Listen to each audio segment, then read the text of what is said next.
Mira had always loved living in the woods. The trees were her companions, the animals her friends.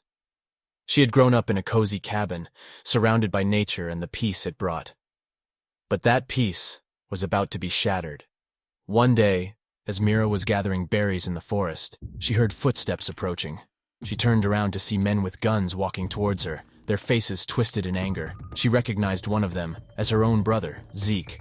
But something was different about him now. His eyes burned with a fierce determination, a rifle in his hands and 4 men following behind him. Mira tried to run, but the men were too fast. They caught up and tackled her to the ground. As she looked up at Zeke, she saw that he pointed the rifle at her. His eyes bore into hers, and he spoke through gritted teeth. "You're a witch!" he spat. "A servant of Satan! You must be purged from this earth!" Mira's heart raced as Zeke raised the gun toward her face, ready to fire. Then something inside her snapped. She wasn't going to let them take her down without a fight. With a sudden burst of energy, Mira broke free of the men's grasp and ran as fast as she could. She knew she couldn't outrun them for long, so she darted off the main path and into the dense underbrush. She hid behind a large tree and caught her breath, her mind racing with fear and confusion. Why would Zeke, her own flesh and blood, want to kill her? She'd always known he was religious, but she had never imagined he would go this far. Her thoughts were interrupted by the sound of footsteps getting closer. She peeked around the tree and saw one of the men scanning the area, his eyes darting back and forth. Mira knew she had to keep moving. She crept along the forest floor, staying low to avoid being seen. She made her way to a small cave she had discovered years ago, deep in the heart of the woods. It was cramped and uncomfortable, but it was the only place she could hide. Mira sat in the cave, waiting for the men to pass. She could hear their footsteps getting closer, their voices growing louder. She knew she was running out of time. Mira closed her eyes and took a deep breath. She had always known she was different from others, that she had powers beyond explanation. But she had never used them in a situation like this. She had always been afraid of the consequences. Now, as the footsteps grew closer and closer, Mira knew she had no choice. She had to use her magic to survive. Mira focused her mind, reaching deep within herself and feeling the magic stirring within her. She visualized what she wanted to happen, and her power surged through her veins. As she raised her hands into the air, the ground began to shake, and the trees around her twisted and bent, their branches reaching toward the sky. It was as if the forest itself was answering her call. Suddenly, from the ground beneath the men's feet, thick, gnarled roots shot up with incredible speed. They writhed and twisted, seeking out the men's legs, and the men stumbled and cried out in surprise. The roots grew thicker, wrapping themselves around the men's ankles and pulling them down. The men shot at the branches, trying to break free. They fell to the ground with a thud, and the roots quickly coiled around their bodies, pinning them in place. 2 of the men had managed to dodge the roots, and they were still coming after Mira. She knew she had to act fast. Focusing her magic again, this time on the trees surrounding her, Mira clenched her fists and willed them to come to life, to become her protectors. In an instant, the branches of the trees started to move, twisting and writhing like serpents. Mira watched in horror and fascination as the branches lashed out at the 2 remaining men. They whipped and thrashed with incredible speed, and before the men knew what was happening, they were impaled on the sharp, pointed ends of the branches. Their screams echoed through the woods, and Mira felt a pang of guilt for what she had done. But she knew it was either them or her, and she had chosen to fight for her own survival. Looking around, panting and sweating, Mira realized that the forest was now eerily silent. The only sounds were the rustling of leaves in the wind and the soft crackling of twigs underfoot. But she knew that the danger wasn't over. Zeke was still out there, somewhere, and he was still coming for her. She took a deep breath, gathered her strength, and continued running deeper into the woods, determined to stay alive at all costs. As she ran, she racked her brain for a plan, a way to turn the tables on Zeke and end this once and for all. And then a spark of inspiration hit her. She skidded to a stop and turned around, facing one of the men who were still pursuing her.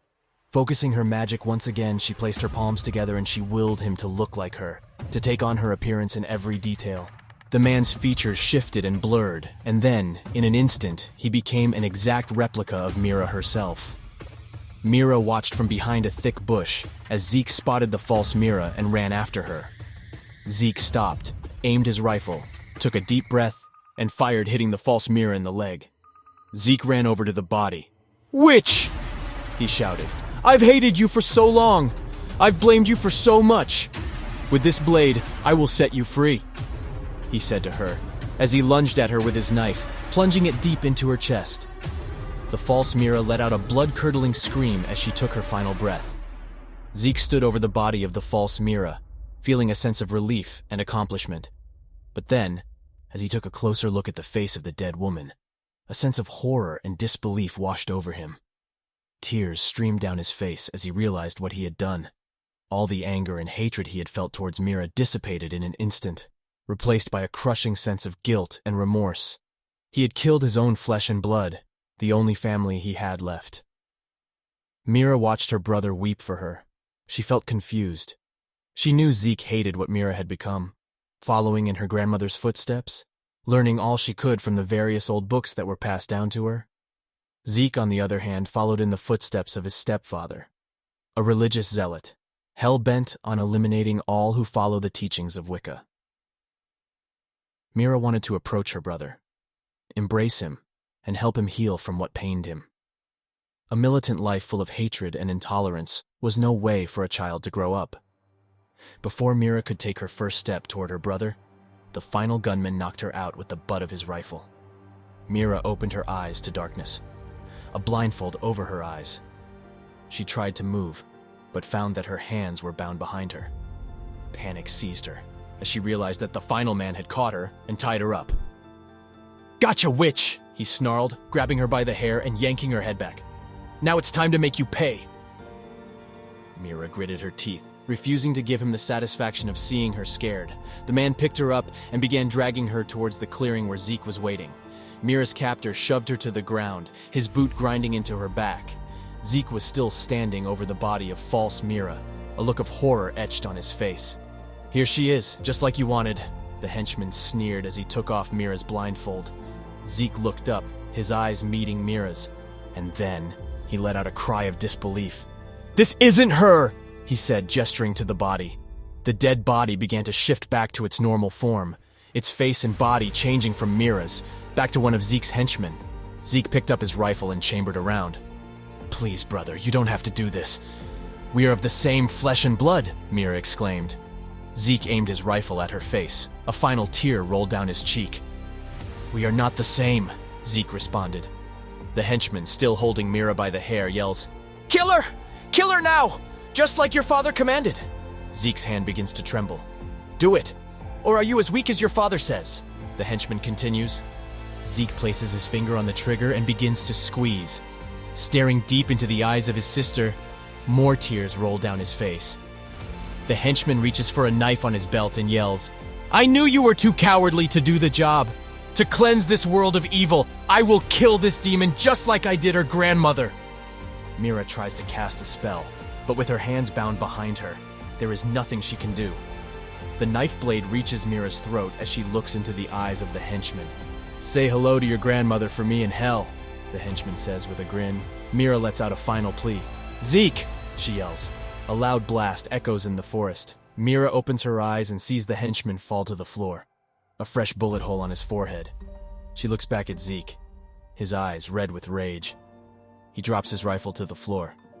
"I'm done," he says. "I'm done fighting someone else's war."